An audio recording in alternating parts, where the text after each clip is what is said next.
What is up, XRP community? Welcome back to another video. You are going to want to see what I found in today's video. First off, a few general stories. So FTX, Sam Bankman-Fried, that trial's beginning. And look at this disgusting behavior. FTX had something called an insurance fund.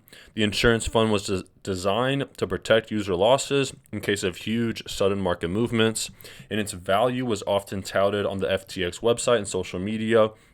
Here, FTX says the insurance funds are now over $100 million, and the chief technology officer of FTX leaked this Python code that basically there was no money in the insurance fund, and they just would take the daily trading volume and multiply it by 7,000x to get this dollar amount. The lies and deceit here is absolutely crazy. It's probably a good reminder. You don't want to keep your crypto on a centralized exchange. You always want to keep it on your own wallet. Now, stuff's hitting the fan with this Israel-Hamas situation. And I found this first minute of this clip from Coach JV. Subscribe to him. Great channel. I found it very interesting. Take a listen. This is getting very, very real. I've been telling people since 2020, we have a dramatic shift in our financial system, and we are 50 years exactly, almost to the day of the Jubilee in 1973, when Israel was attacked. We're 1 year after the Shemitah. Think about this for just a moment. This is playing out to the T, family. So in today's video, I'm going to break down our bond market and how jacked the U.S. economy is. And usually when we're in a dire strait in a financial system, we go to war. But it's eerily familiar that 50-year Jubilee, Israel was raided in 1973, and now we're in 2023, and Israel gets raided. We're literally in biblical prophecy right now. So I'm not going to get deep into that part of it, but you need to understand that there's human cycles that are playing out over. So one thing I really liked is his comment on whenever the U.S. economy gets constrained, typically we go into a war. Another crazy stat is in the 256 years of American history, we have only not been in a war for 16 out of those years. 250 years, we've only not had a war in those 16 years. So it is kind of the business. But yeah, prayers to everyone affected on both sides of the situation. Bad things are happening on both sides. I sound like Donald Trump now. Okay, guys, just a reminder. Remember what you keep, okay? Bitcoin transaction speed, 2 hours. ETH, 20 minutes. XRP, 3 seconds. The transaction cost, nothing compares to this. And this is why we believe in XRP as the future. Furthermore, some ISO 222 stuff. So there's a great video. Let me find it. Did I close out of that video? I might have. So basically, they're talking about like 70% by 2025 of international payments are going to be through this ISO 222 standard. And Ripple has a one-page document outlining all of the value connection to Ripple. The world is converging on a new global standard, ISO 222, the de facto global data standard for modern payments. Ripple is part of the standards body for this organization. And big thing here, the first member to be focused on distributed ledger technology. All right, so having first mover advantage, very big stuff. I played you one of this guy's videos yesterday. He found a really good connection here with Anchorage Digital Bank. Anchorage Digital Bank was the first bank, in the United States to get cleared by the SEC to custody digital assets. And this connection to the lawsuit is very interesting. Take a listen. All right, everybody, what's going on? Let me show you all some more supportive fundamental evidence as to why I have a firm belief that this whole entire Ripple versus SEC case is a freaking fugazi, whatever you want to call it, right? Check this out. October 5th, 2023. This is updated.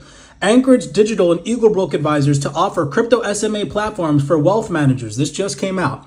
One of the largest SEC-registered crypto separately managed accounts platforms and institutional crypto platform Anchorage Digital announced a partnership providing financial advisors with streamlined access to crypto SMAs.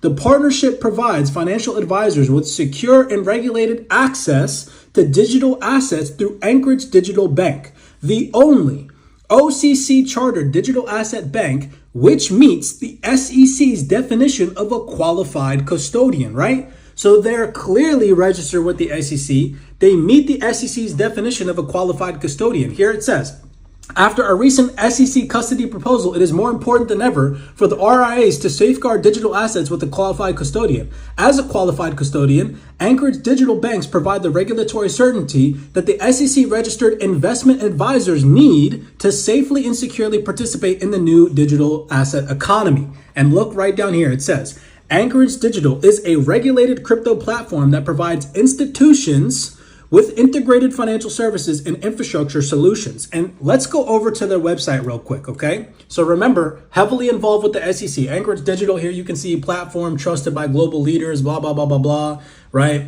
And if you scroll all the way down to the bottom, this is the stuff the mainstream's never gonna show you. And you click right here. You click on assets supported. It's gonna take you to this page, institutional access point to a broad range of tokens. So I was like, I wonder if they offer XRP with this long list of tokens that they offer, right? Well, if you type up XRP, would you look at that? Supported assets, XRP. This, ladies and gentlemen, do you not see the problem, right? SEC registered crypto company right here. You guys see, okay? It is the only OCC chartered digital asset bank which meets the SEC's definition of a qualified custodian. How is the SEC suing Ripple for selling unregistered securities when this company... So it makes absolutely no sense. The SEC clears this bank to custody digital assets. One of Anchorage Digital's assets that they support is XRP. Then the SEC takes these actions against Ripple, which they ultimately failed. Hope you guys found that interesting. This Twitter account is a little bit iffy on the content they put out. They tend to sensationalize stuff.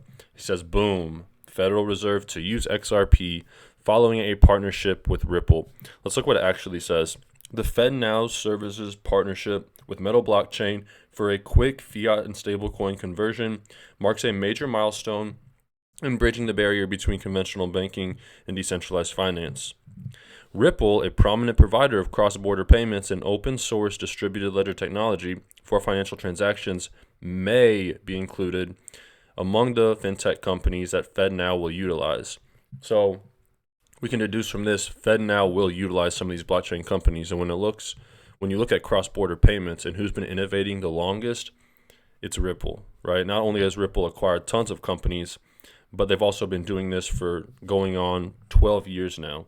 And competitors will come up, but ultimately I think Ripple will probably acquire most of those. If you guys need a spot to get XRP or Flare, I recommend Uphold. It's sleek, it's simple, and it's secure. It's where I dollar cost average and buy my XRP daily. A link to Uphold in the video description below.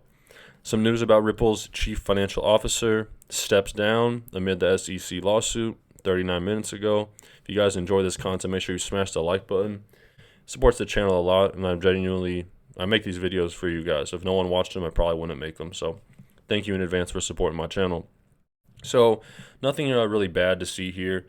The lady is going to some healthcare company, and she says, while healthcare is complex, highly regulated industry like fintech, it's new to me. So ultimately, she's just making a career move, and it doesn't really reflect bad upon Ripple. So Jeremy Hogan says all heck could bullishly break loose for XRP, as Jeremy Hogan sees an 18% chance in settlement.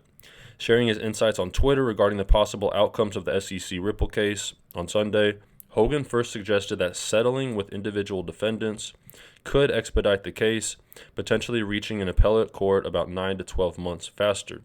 He's also said this could be a Supreme Court case.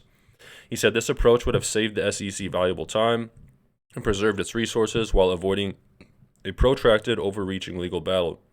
However, Hogan acknowledged that even with this route, the case would likely have extended deep into 2026, specifically to August 14th, 2026, giving it a 39% chance of happening.